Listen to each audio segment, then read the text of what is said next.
talking with my friends in Poland, and they are worried that you align yourself too much with Putin. What's your message for them? Well, if I didn't align myself with both of them, you'd never have a deal. You want me to say really terrible things about Putin and then say, "Hi, Vladimir, how are we doing on the deal?" It doesn't work that way. I'm not aligned with Putin. I'm not aligned with anybody. I'm aligned with the United States of America and for the good of the world. I'm aligned with the world, and I want to get this thing over with. You see the hatred he's got for Putin. It's very tough for me to make a deal with that kind of hate. He's got tremendous hatred, and I understand that, but I can tell you the other side isn't exactly in love with him either. So it's not a question of alignment. I'm aligned with the world. I want to get the thing set. I'm aligned with Europe. I want to see if we can get this thing done. You want me to be tough? I could be tougher than any human being you've ever seen. I'd be so tough. But you're never going to get a deal that way, so that's the way it goes. All right, one more question. Hey, I will respond to this. So look, for 4 years in the United States of America, we had a president who stood up at press conferences and talked tough about Vladimir Putin, and then Putin invaded Ukraine and destroyed a significant chunk of the country. The path to peace and the path to prosperity is maybe engaging in diplomacy. We tried the pathway of Joe Biden of thumping our chest and pretending that the President of the United States' words mattered more than the President of the United States' actions. What makes America a good country is America engaging in diplomacy. That's what President Trump is doing. Can I ask you? Sure. Yeah? Yeah. Okay. So he occupied our parts, big parts of Ukraine, part of East and Crimea. So he occupied it on 2014. So during a lot of years, I'm not speaking about just Biden, but those time was Obama, then President Obama, then President Trump, then President Biden, now President Trump, and God bless, now President Trump will stop him. But during 2014, nobody stopped him. He just occupied and took. He killed people. You know what the contact 2015. 2014 2014. and 2014. Yeah. So I was not here. Yeah, but that's exactly right. Yes, but during 2014 till 2022, the situation the same. The people are been dying on the contact line. Nobody stopped him. You know that we had conversations with him, a lot of conversation, my bilateral conversation, and we signed with him. Me, like a new president, in 2019, I signed with him the deal. I signed with him, Macron and Merkel, we signed ceasefire. All of them told me that he will never go. We signed him with gas contract. Yes, but after that, he broken this ceasefire. He killed our people and he didn't exchange prisoners. We signed the exchange of prisoners, but he didn't do it. What kind of diplomacy, JD, you are speaking about? What do you mean? I'm talking about the kind of diplomacy that's going to end the destruction of your country. Yes, but if you Mr. President, with respect, I think it's disrespectful for you to come to the Oval Office and try to litigate this in front of the American media. Right now, you guys are going around and forcing conscripts to the front lines because you have manpower problems. You should be thanking the President for trying to bring an end to this conflict. Have you ever been to Ukraine that you say what problems we have? I have been to. Count once. I've actually watched and seen the stories, and I know what happens is you bring them on a propaganda tour, Mr. President.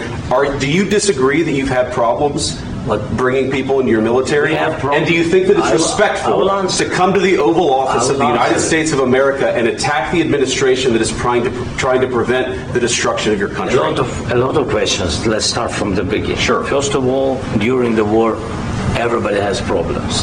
Even you, but you have nice ocean and don't feel now, but you will feel it in the future. God bless. You don't know that. God bless. God bless. You will not have war. Don't tell us what we're going to feel. We're trying to solve a problem. Don't tell us what we're going to feel. I'm not telling you. Because you're in no position to dictate that. That's exactly what you're doing. You're in no position to dictate what we're going to feel. We're going to feel very you will good. Feel influence. We're going to feel very good and very strong. You will feel influence. You're right now not in a very good position. You've allowed yourself to be in a very bad position, and he happens to be right about it. From the very beginning of the war. You're not in a good position. You don't have the cards right now. With us, you start having not cards. Playing cards. Right now, you don't. You're playing cards. Mr. President. You're playing cards. Serious. You're gambling with the lives of millions of people. You're gambling with World War III. You're gambling with World War III. And what you're doing is very disrespectful to the country, this country, that's backed you far more than a lot of people said they should have. Have you said thank you once? This entire meeting? No, in this entire meeting, have you said thank you? Today. You went to Pennsylvania and campaigned for the opposition in October. Offer some words of appreciation for the United States of America and the president who's trying to save your country. Please, you think that if you will speak very loudly about the war, He's not speaking loudly. He's not speaking loudly.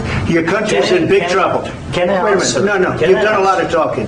Your country is in big trouble. I know. You're not winning. I know. You're not winning this. You have a damn good chance of coming out okay because of us. Mr. President, we are staying in our country, staying strong from the very beginning of the war. We've been alone, and we are thankful. I said thanks you haven't in been this alone. cabinet. You haven't been alone. In this cabinet. We gave you, through this stupid president, $350 billion. You voted we gave for you your military equipment, and your men are brave, but they had to use our military. If you didn't have our military equipment, this war would have been over in 2 weeks. In 3 days, I heard it from Putin. In 3 days, this is something maybe new. Less. In 2 weeks, of course, yes. It's going to be a very hard thing to do business like this. I tell you. Just say thank you. I said a lot of times to American people. Accept that there are disagreements, and let's go litigate those disagreements rather than trying to fight it out in the American media when you're wrong. We know that you're wrong. But you see, I think it's good for the American people to see what's going on. I understand, sir. I think it's very important. That's why I kept this going so long. You have to be thankful. You don't have the cards. You're buried there. Your people are dying. You're running low on soldiers. Listen, you're running low on soldiers. It would be a damn good thing. And then you tell us, I don't want a ceasefire. I don't want a ceasefire. I want to go and I want this. Look. If you could get a ceasefire right now, I tell you, you take it so the bullets stop flying and your men stop getting killed. Of course, we want to stop the war. But you're saying you don't want a ceasefire. But I said to you, I want a ceasefire. With guarantees. Because you'll get a ceasefire faster than an agreement. Ask our people about ceasefire, what they think. That wasn't with me. That wasn't with me. That was with a guy named Biden, who was not a smart person. That was with Obama. It was your president. Excuse me. That was with Obama, who gave you sheets, and I gave you javelins. Yes. I gave you the javelins to take out all those tanks. Obama gave you sheets. In fact, the statement is Obama gave sheets and Trump gave javelins. You got to be more thankful, because let me tell you, you don't have the cards. With us, you have the cards. But without us, you don't have any cards. One more question to Mr. Vice President. I'm sorry. It's going to be a tough deal to make, because the attitudes have to change. What if Russia breaks ceasefire? What if Russia breaks peace talks? What do we do then?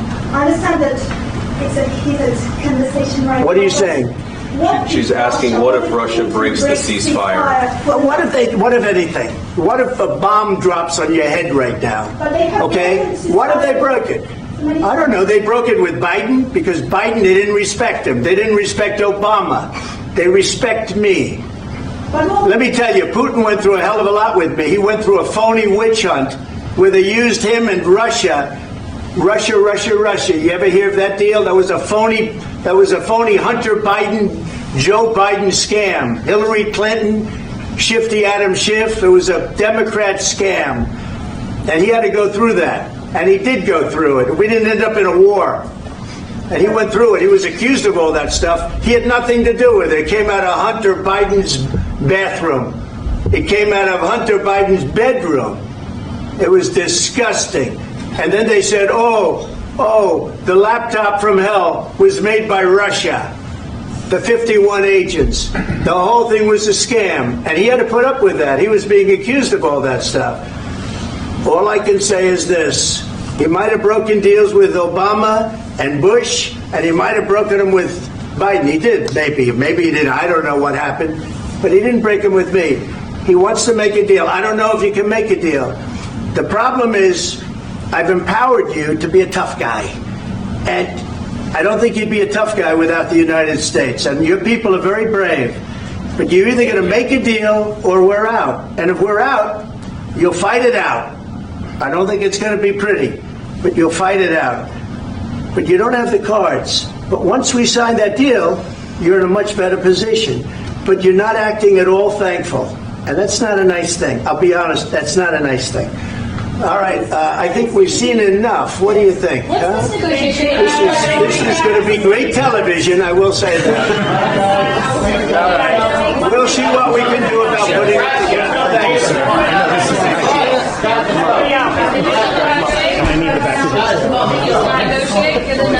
We'll see. I don't know.